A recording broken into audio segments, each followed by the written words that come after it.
దేవుని పరిశుద్ధ నామమునకు ఘనత మహిమ ప్రభావాలు కలుగునుగాక. హల్లెలూయా. ఈ అనుదిన బైబిల్ ధ్యానములకు మీ అందరినీ మన రక్షకుడు ప్రభు అయిన యేసు క్రీస్తుల వారి పరిశుద్ధ నామంలో ప్రేమతో ఆహ్వానిస్తున్నాను. ప్రియులారా, యేసు క్రీస్తు ప్రభుల వారు మరి లేఖనముల ప్రకారము మన పాపముల నిమిత్తం మరణించి సమాధి చేయబడి తిరిగి లేఖనముల ప్రకారము 3వ దినమున మరణాన్ని జయించి పునరుత్థానుడుగా సజీవుడిగా తిరిగి లేచి 40 దినముల వరకు శిష్యులు కాగుపడి దేవుని రాజ్యమును గుర్చినటువంటి అనేకమైనటువంటి విషయాలను వారికి బోధించి మరి తాను సజీవుడనని మెస్సయానని తన నామముననే పాప క్షమాపణ ఈ లోకమందంతటా ప్రకటించబడాలని లేఖనములో నుంచి అనేక రుజువులను ప్రమాణాలను వారికి చూపించి 40వ దినమున యెరూషలేమునకు తూర్పు దిక్కున ఉన్నటువంటి ఆ ఒలీవల కొండ మీద శిష్యులను దీవించి ఆశీర్వదించి మరి తన వలన వినినటువంటి దేవుని యొక్క వాగ్దానము పరిశుద్ధాత్మని రాకడ కొరకు వేచి ఉండమని యెరూషలేములో కనిపెట్టుకొని ఉండమని శిష్యులకు ఆజ్ఞాపించి క్రీస్తు ప్రభుల వారు పరలోకంలోనికి ఆరోహణమైపోయారు.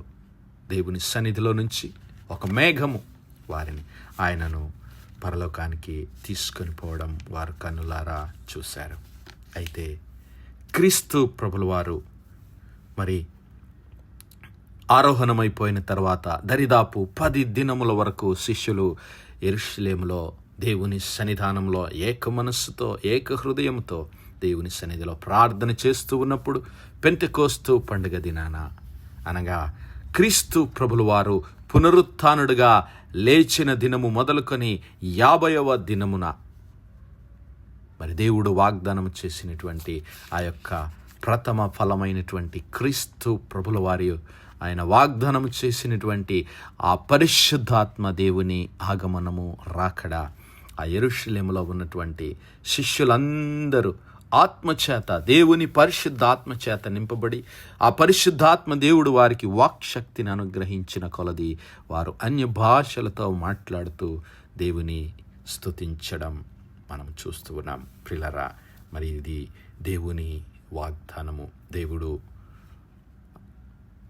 పాత నిబంధన గ్రంథకాలంలో మనం గమనిస్తే మరి అంత్య దినములలో మనుషులందరి మీద నా ఆత్మను కృమ్మరిస్తాను, నూతన హృదయాన్ని మీకు అనుగ్రహిస్తాను, నూతన ఆత్మను మీకు అనుగ్రహిస్తాను, నా ఆత్మను మీ అందు ఉంచి నా కట్టడలను గైకొని వారిగా నా ఆజ్ఞలను గైకొని వారిగా మిమ్మల్ని చేస్తానని వాగ్దానము చేసిన దేవుడు తన పరిశుద్ధాత్మను ఆ యొక్క పెంతెకోస్తు పండుగ దినాన సంఘము పైన కృమ్మరించాడు.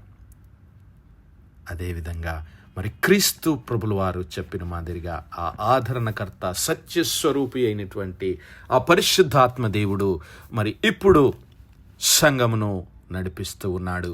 క్రీస్తు ప్రభుల వారిని గూర్చినటువంటి సాక్ష్యమును పరిశుద్ధాత్మ దేవుడు మనకు బోధిస్తూ మరి పాపమును గురించి మనలని ఒప్పిస్తూ ఆ పరిశుద్ధాత్మ దేవుడు తన కార్యములను జరిగిస్తూ ఉన్నాడు. అయితే ఆ పరిశుద్ధాత్మ దేవుని కార్యములను మనము ధ్యానిస్తూ ఉన్నాం. పాత నిబంధన గ్రంథ కాలంలో చూసినట్లయితే మరి ఏమిటి పరిశుద్ధాత్మ దేవుని కార్యములు, పరిశుద్ధాత్మ దేవుడు ఎక్కడ ఉన్నాడు, పరిశుద్ధాత్మ దేవుని యొక్క కార్యములను గురించి నేర్చుకుంటూ ఉన్నాం.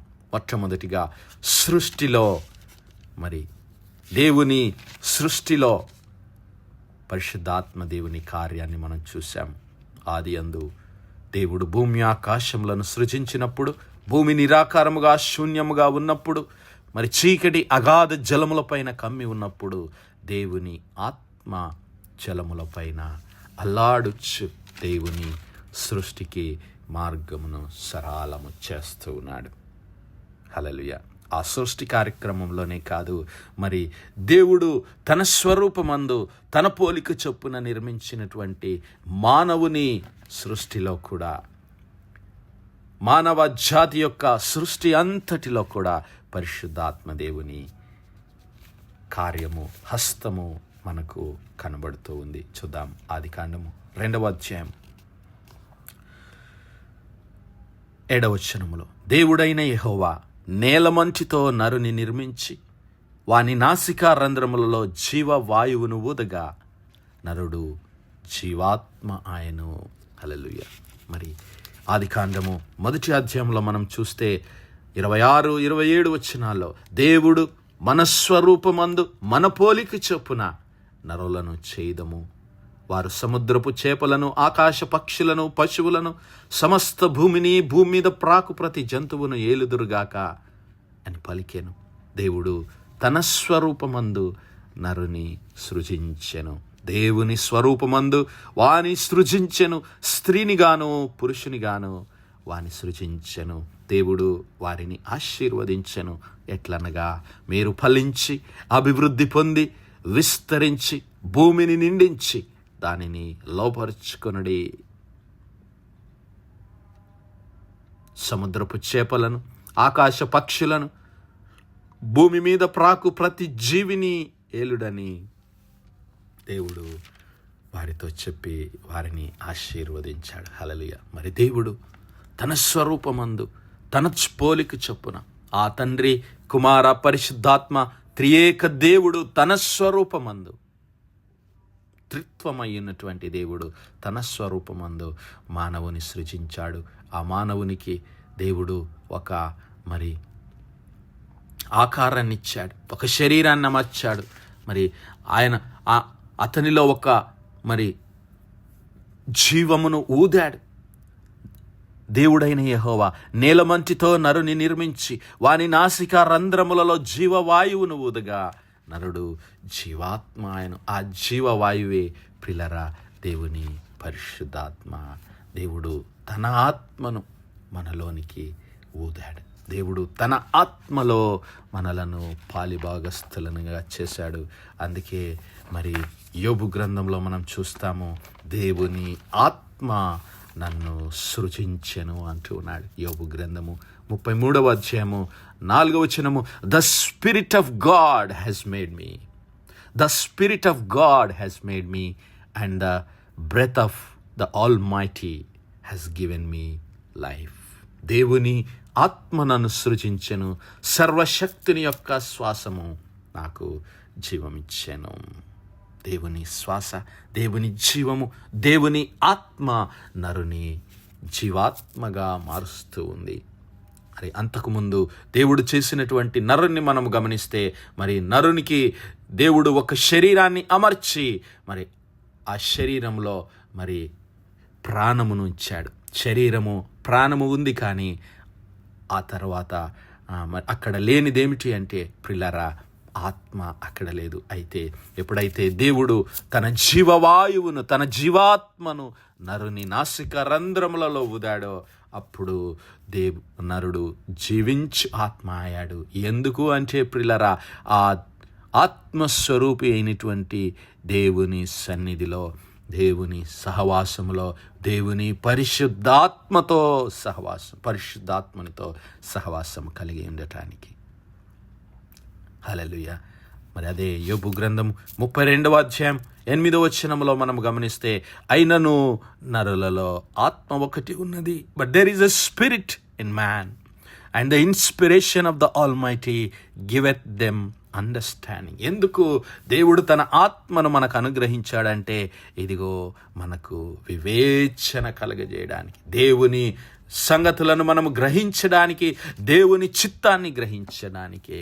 ఇదిగో నరులలో ఆత్మ ఒకటి ఉన్నది, సర్వశక్తుడగు దేవుని ఊపిరి వారికి వివేచన కలగజేయును. దేవుని ఆత్మ దేవుని సంగతులను మనకు తెలియజేస్తూ ఉన్నది. మరి కొరింథీ పత్రికలో మనం గమనిస్తే పౌలు గారు అంటాడు, మరి దేవుని ఆత్మ దేవుని సంగతులను మనకు వివరిస్తుంది. ఆత్మ సంబంధి అయినటువంటి వాడు మరి దేవుని విషయాలు గమనించగలడు. చూద్దాం, మొదటి కొరింథీ పత్రిక 2వ అధ్యాయము 9వ వచనం నుంచి గమనిద్దాం.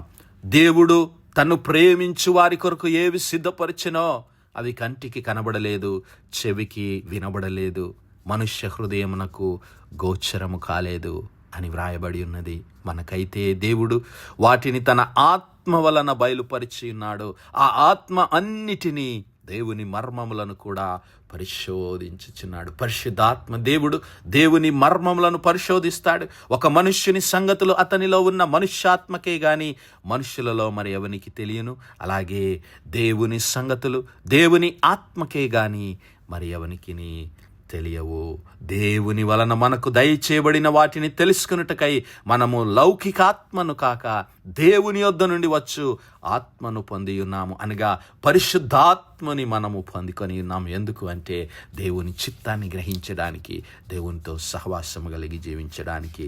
ఇదిగో మనుష్య జ్ఞానము నేర్పు మాటలతో కాక ఆత్మ సంబంధమైన సంగతులను ఆత్మ సంబంధమైన సంగతులతో సరిచూచుచు ఆత్మ నేర్పు మాటలతో వీటిని గూర్చియే మేము బోధిస్తూ ఉన్నాం. దేవుని పరిశుద్ధాత్మ చేత పరిశుద్ధాత్మని సంగతులనే మేము మీకు బోధిస్తూ ఉన్నాము. ప్రకృతి సంబంధి అయిన మనుష్యుడు దేవుని ఆత్మ విషయములను అంగీకరింపడు.